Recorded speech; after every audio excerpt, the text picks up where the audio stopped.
And if you could just introduce yourself. I play keyboards in Alice. My name is Anna Maria, and I am the founder and vocalist in the band Vajra. What was the initial start? Yeah, so we all have pretty storied histories. I was just bored during COVID. Did a little demo, put it out, and it was pretty well received by the community. And always had a thing for horror punk and stuff. Something that started with me and a laptop during quarantine, and just like, oh yeah, you know, all those times I said, if only I didn't have to work my job all the time, and now it's like I could have time to do that. Well, now this is that. All right, and welcome to another episode of Heartfelt News here on the Heartfelt Horror Media Network. I'm your host, William Hamilton, and today I'm very pleased. We have a very special guest with a very special release. Could you please introduce yourself to the fine folks at home? How you doing? I'm Robby Bloodshed. Hell yeah, welcome to the show.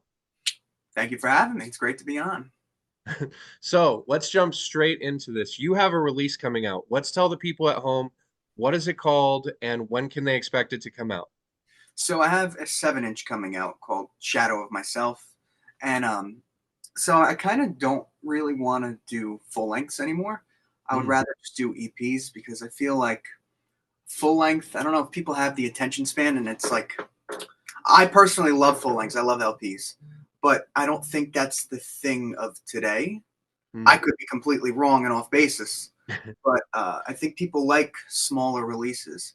So it's called the Shadow of Myself EP, but it's really 4 singles just on one, on one unit. Okay, okay. Well, what got you inspired to write this particular EP? What was the genesis of this project? So I wanted something that sounded a little darker, a little more minor chord influence, where it's got that melancholy, but still has balls and aggression and emotion, you know what I mean, without sounding wimpy. So yeah, no, Shadow of Myself, I wrote Shadow of Myself, Burning on Woodbine, and The Bitter End were all written around the same time. Radium Girls I've been sitting on for a while, but it just didn't feel right to put it on any other release. But this, it felt, all right, this makes sense. So sure. Yeah, those are the 4 tracks that I did. Well, that's way cool. So Radium Girl, that's a very specific song about a very specific story. I'm actually very familiar with the story behind Radium Girl. Not your song, but the like actual historical thing behind it. Where for those at home that don't know, could you give us a rundown of what that's about and like in reality and why it inspired your song? Man, so I remember reading about it a long time ago, and I'm from New Jersey, obviously. So it happened, I believe, in South Orange, New Jersey. I could be wrong, but I believe that's where it happened. And near probably almost 100 years ago, a little off. They had a factory with a bunch of watches, clocks, jewelry, glass, and they'd have these women use their mouths for the tip of the paintbrushes to paint all of this stuff to be glow in the dark. And little did they know what would become of these poor women years later, with cancer and monstrous tumors and grotesque, disfigurements. And when I read this many years ago, I was like, holy shit, like that strikes a chord inside me. Not that I could relate, but that Right, like, wow. I'm like, holy shit, I can't believe that happened. So I wrote a little rock and roll number about it. Yeah, it's a pretty wild event in history, and it really does show like kind of the excesses sometimes that like we can go to as like a society without like checking ourselves. And so when I saw that title, I was like, oh man, I gotta bring that up. Like that is a really cool underappreciated story that like is a warning to anyone kind of going forward. But anyways, let's talk about the rest of the songs on the track. So or on the release. So uh Shadow of Myself. That Yep. seems like at least from the title alone, it feels like a very personal song. What's the story behind that? So Shadow Myself is definitely a very personal track. It's really about verbalizing an alone feeling, verbalizing a feeling, basically one for yourself, not unable to, I guess, connect with the rest of the world. And I feel like I really wanted to write that because I'm sure there's many other people that feel that same exact way and that they could relate to the lyrics in that song, because I never really try to write, even with, like, if it was even about I really write about movies, but say it was about a movie, I really like writing in what's the word I'm looking for? Not abstract, because yeah, sort of abstract, but in a sense of not so black and white. Like, if you have to read the lyrics and kind of understand, like, in a poetic sense, what I'm trying to say. Mm. You know what I'm saying? Like the one lyric in the chorus of Shadow Myself is um what's an empty room is better than a crowded Zoom, meaning like I would rather in the end be by myself rather than fake individuals around me or people that don't genuinely care about me. So I had wrote those lyrics, just trying to verbalize what I think other people could relate to. For sure, for sure. I think that that is an aspect of like life that a lot of people can relate to, whether they're into this kind of music or not. The whole idea of sometimes you can be in that crowded room and just feel completely isolated, Yeah. even though you're surrounded by people that like oh, hey, I know who you are, and blah blah blah, whatever. Even family sometimes it can feel like you're completely isolated. Um, Absolutely. so yeah, I definitely appreciate that. Let's talk then about if we haven't already talked about it, audience at home, we have not pre-discussed any of this. I love doing it just like this. So if we have not already discussed it, what is your favorite track on this release and why? Man, that's a tough one because, like I said, they all could have been singles. Like, I would have definitely released each one as a single, but it wouldn't have made sense financially. Mm, I guess I guess Shadow of Myself or Radium Girls, but mm, then I really am proud of how Burning on Woodbine came out and how weird the bitter end is, because it's a pretty unconventional track. yeah. At least for my standards, there's changes in it that don't really on paper make sense, but I'm like, that works. But no, that's a tough one. I guess I would say Radium Girls a Shadow of Myself. They're strong. They're strong songs in my opinion. Okay, okay. Well, let's talk a little bit about Woodbine. The reason or Burning on Woodbine, the reason I wanted to talk about that one in particular is because when I was listening through the tracks, I you have this and just I'll just be blunt about it. You have a very beautiful voice when like Thank, I'm listening to you sing. There thank you. was a moment there where I swore I was listening to Volbeat for like 10 seconds. And like that, take that as a compliment. I enjoy Volbeat very much. So it was just like it hit me, and I was like, oh, I totally get what this is. This is like an extension of that like rock and roll kind of singing from the 50s and kind of 60s, but brought forward. And I felt in particular that that song really kind of captured a lot of that same feeling between the chord changes that you used and between the vocal melodies and the choices.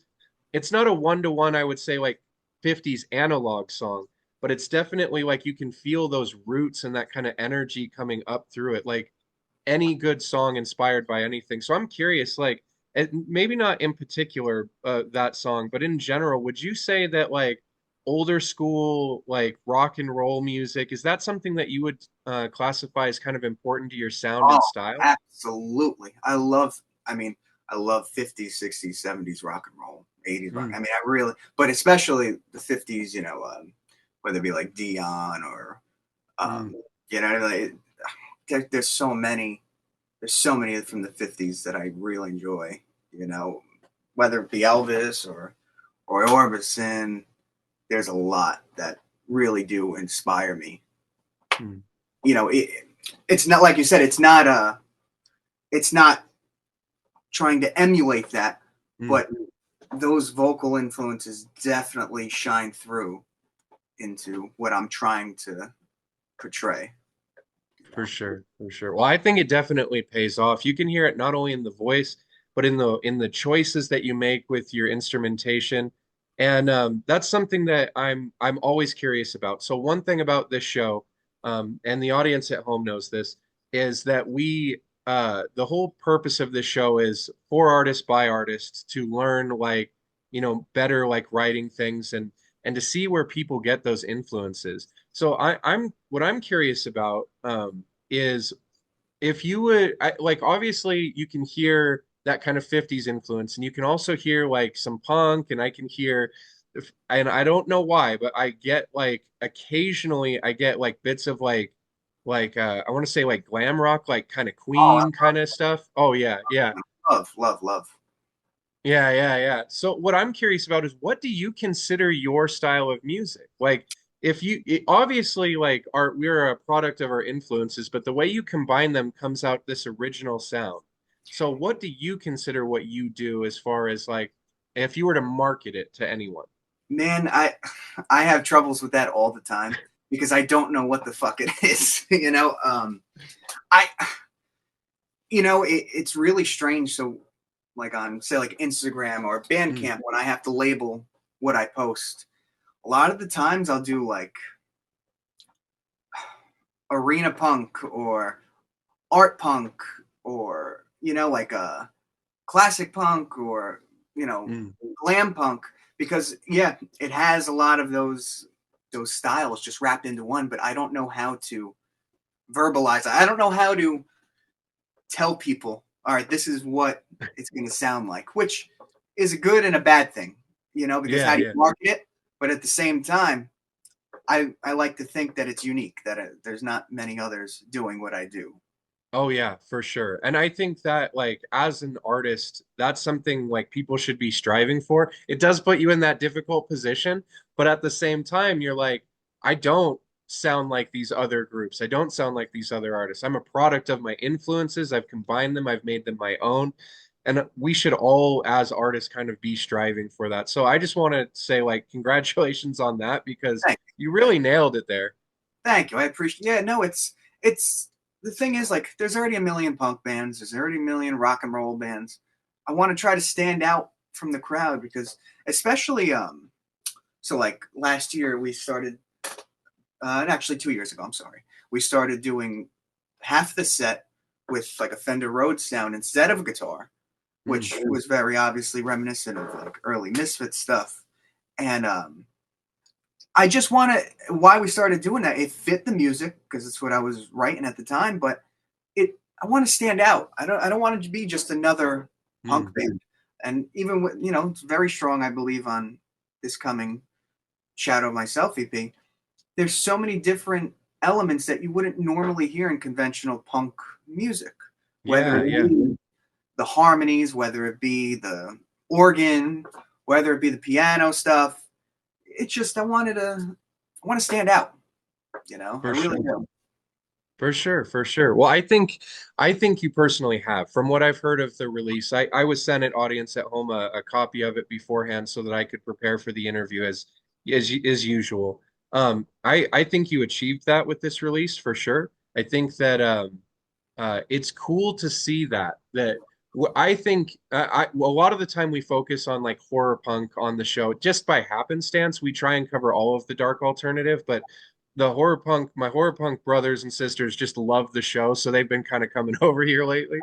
And one of the things that we've been talking about a lot is how there is this wave of artists, and in horror punk particular, but just in general right now, that are embracing like, okay, I may like this may be like my baseline, but to take in other influences. I'm going to take in ska. I'm going to take in rockabilly. I'm going to take in heavy metal. I'm going to whatever, and we're going to kind of shape up, and we're going to rewrite the rules of what this can be and what this has to sound like.